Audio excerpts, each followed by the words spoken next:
योगी सरकार को आतंकवाद के खिलाफ बड़ी कामयाबी मिली है। अब तक 142 स्लीपिंग मॉड्यूल गिरफ्तार किए गए, एक ढेर किया गया है। ताबड़तोड़ कार्रवाई ने आतंकवादियों के हौसले को पस्त कर दिया है। आपको बताएं, आईसिस आतंकवादी संगठनों से जुड़े स्लीपिंग मॉड्यूल पर प्रहार किया गया है और 131 आतंकियों को पनाह देने वाले मॉड्यूल को गिरफ्तार किया है। एटीएस ने पनाह देने वाले मॉड्यूल को गिरफ्तारी की और यूपी से 173 रोहिंग्या और बांग्लादेशी गिरफ्तार किए गए। 11 स्लीपिंग मॉड्यूल को टेरर फंडिंग के आरोप में धर दबोचा है। यानी उत्तर प्रदेश सरकार की ये बड़ी कामयाबी है, जहां कई तरह के जो आतंकवादी मॉड्यूल सक्रिय थे उत्तर प्रदेश में, ऐसे लोगों के खिलाफ सख्त कार्रवाई की गई है और कार्रवाई करते हुए कई गिरफ्तारियां की गई हैं। 11 स्लीपिंग मॉड्यूल को यहाँ से पकड़ा गया है, यहाँ से गिरफ्तार किया गया है और ये बड़ी कार्रवाई की है यूपी एटीएस ने। 131 आतंकियों को पनाह देने वाले मॉड्यूल गिरफ्तार किए गए हैं, जो खास तौर पर अपराध, क्राइम और देश विरोधी काम करने में माहिर थे। ऐसे लोग जो इन कामों को बढ़ाते थे, ऐसे लोगों के खिलाफ उत्तर प्रदेश सरकार ने पकड़ा है, इनके हौसलों को पस्त किया है। आज थाना शाहपुर द्वारा शाम को गडाइन मोड़ पर चेकिंग चल रही थी, जिसमें चौकी इंचार्ज शाहपुर कस्बा और चौकी इंचार्ज गोयला द्वारा वाहनों की चेकिंग की जा रही थी।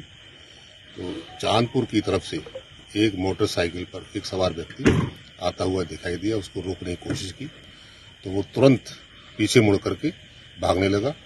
उसका पीछा किया गया तो उसकी मोटरसाइकिल फिसल गई और उसने पुलिस वालों पर फायरिंग की। आत्मरक्षार्थ सूक्ष्म फायरिंग करने पर उसके पैर में गोली लगी है। घायल अवस्था में उसको सीएससी शाहपुर भेज दिया गया है। पूछताछ पर पता चला है वो कसेरवा निवासी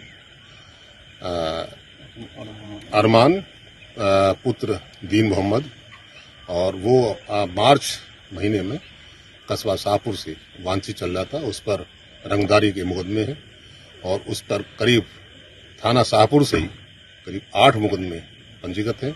वो थाना शाहपुर का एचएस भी है और साथ में उस पर 10,000 का इनाम भी घोषित किया गया है।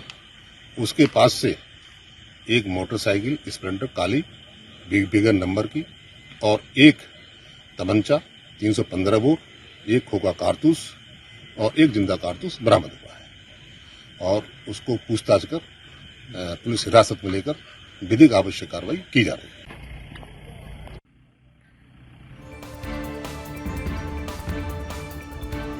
खबर को विस्तार देंगे मेरे सहयोगी समर, ज्यादा जानकारी और अपडेट के साथ जुड़ गए हैं। समर, किस तरह से इन 11 मॉड्यूल को ध्वस्त किया गया है? उत्तर प्रदेश में ये अलग अलग तरीके से क्राइम कर रहे थे और कैसे ये सफलता मिली, कैसे ऑपरेशन चलाया गया, जरा विस्तार में जानकारी दीजिए।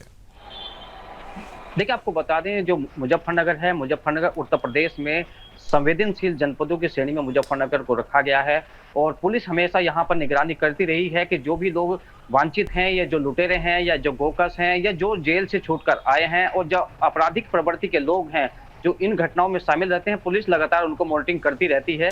बीती रात जो कार्रवाई मुजफ्फरनगर में हुई है, इससे कहीं ना कहीं अपराधियों में हड़कंप बचा है, क्योंकि 5 थाना क्षेत्रों में लगातार एक साथ कार्रवाई हुई है और उसमें लगभग 1 दर्जन से अधिक लोग जो या तो गोकशी में उनका इन्वॉल्वमेंट था या लुटेरे थे या उन पर इनाम घोषित था, उन सभी को जो है मुठभेड़ के दौरान गिरफ्तार किया गया है। कहीं ना कहीं इन सबको इसी नजर से देखा जा रहा था कि ये कहीं ना कहीं इस तरह के लोगों के साथ संपर्क में थे, क्योंकि जो भारत पाकिस्तान युद्ध को लेकर जो तनाव की स्थिति बनी हुई है, तो उसी को लेकर कहीं ना कहीं पुलिस इन लोगों को ट्रैक कर रही है कि जो आपराधिक प्रवृत्ति के लोग हैं उनको ट्रैक करने की पुलिस कोशिश कर रही थी और मुखबिर की सूचना के आधार पर यह कार्रवाई हुई है।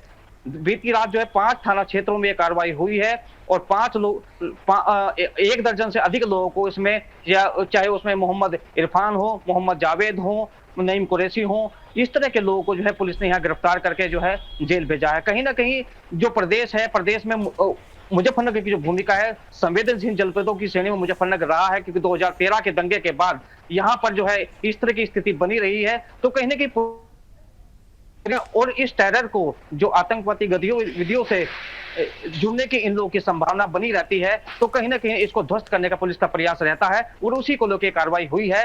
आपराधिक प्रवृत्ति के जितने इस तरह के लोग हैं, लगातार पुलिस उनको मॉनिटर कर रही है, उन पर कार्रवाई कर रही है, उनको जेल भेजने का जो है पुलिस जो है लगातार यहाँ पे गतिविधि जो है पुलिस करती रही है। जी बिल्कुल समर, बहुत बहुत धन्यवाद तमाम जानकारी साझा करने के लिए।